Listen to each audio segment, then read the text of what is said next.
നമസ്കാരമുണ്ട്. ഇപ്പോൾ വന്നിട്ടുള്ളത് നമ്മുടെ നാട്ടിലുള്ള എല്ലാ വിധത്തിലെ മാധ്യമ സ്ഥാപനങ്ങളോടും അതിൽ പ്രവർത്തിക്കുന്ന ആളുകളോടും കുറച്ച് അപേക്ഷയുമായിട്ടാണ്.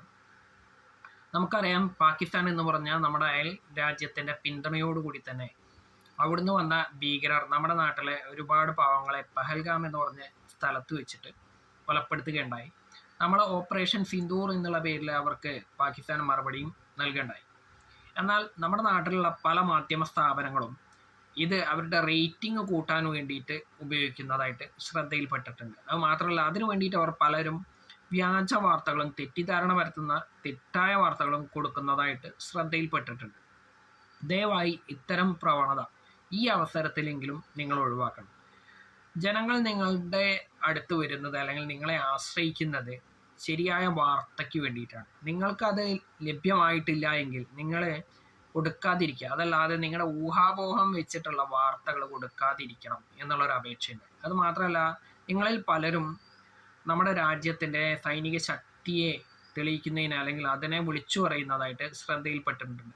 എത്രത്തോളം സൈനികരുണ്ട്, എത്രത്തോളം പോർ വിമാനങ്ങളുണ്ട് എന്നുള്ളതൊക്കെ, അതുപോലെ തന്നെ എത്രത്തോളം നാവിക ശക്തിയുണ്ട് എന്നുള്ളതൊക്കെ നിങ്ങളിൽ പലരും പോസ്റ്റുകളായിട്ടും മറ്റും നിങ്ങളുടെ സോഷ്യൽ മീഡിയ അക്കൗണ്ടുകളിലൊക്കെ പ്രചരിപ്പിച്ചിട്ടുണ്ട്. ദയവായി അതൊക്കെ ഒന്ന് പിൻവലിക്കണം. കാരണം നമ്മുടെ രാജ്യത്തിനകത്ത് തന്നെ ശത്രു രാജ്യത്തിന് വേണ്ടി പണിയെടുക്കുന്ന ആളുകളുണ്ടായിരിക്കും. അവരെ ഈ വിവരം ചോർത്തി കൊടുക്കുവാനുള്ള സാധ്യത വളരെ കൂടുതലാണ്. ചിലപ്പോൾ ഇപ്പം തന്നെ ചെയ്തിട്ടുണ്ടായിരിക്കുകയും ചെയ്യും. അപ്പോൾ ഇതൊക്കെ ഗുണത്തേക്കാളേറെ ദോഷമേ ചെയ്യുകയുള്ളൂ നമ്മുടെ രാജ്യത്തിന്. അതുകൊണ്ട് അത്തരം പോസ്റ്റുകളൊക്കെ എത്രയും പെട്ടെന്ന് തന്നെ പിൻവലിക്കണം എന്നുള്ള ഒരു അപേക്ഷ കൂടിയുണ്ട്. അത് മാത്രമല്ല, നിങ്ങൾക്ക് കൃത്യമായ വിവരം ലഭ്യമാവുന്ന സമയത്ത് മാത്രം നിങ്ങൾ ജനങ്ങൾക്ക് വിവരങ്ങൾ നൽകിയാൽ മതി. അതല്ലാതെ ഒരിക്കലും തെറ്റായതോ അതുപോലെ തന്നെ നിങ്ങളുടെ ഊഹം വെച്ചിട്ടുള്ളതോ ആയിട്ടുള്ള വാർത്തകളൊന്നും ജനങ്ങൾക്ക് എത്തിച്ചു നൽകാതിരിക്കുക എന്നൊരു അപേക്ഷയോടുകൂടി തൽക്കാലം നിർത്തുന്നു. മാത്രമല്ല, യുദ്ധം ഒരിക്കലും ഒന്നിനുമൊരു പരിഹാരം അല്ല എന്നുള്ളത് കൂടി പറഞ്ഞു വയ്ക്കുന്നു.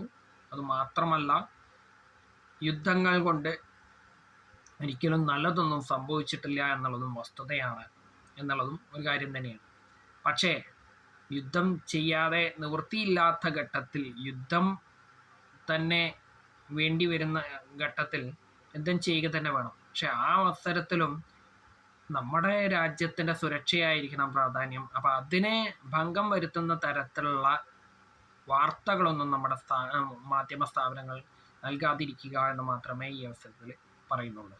നന്ദി, നമസ്കാരം.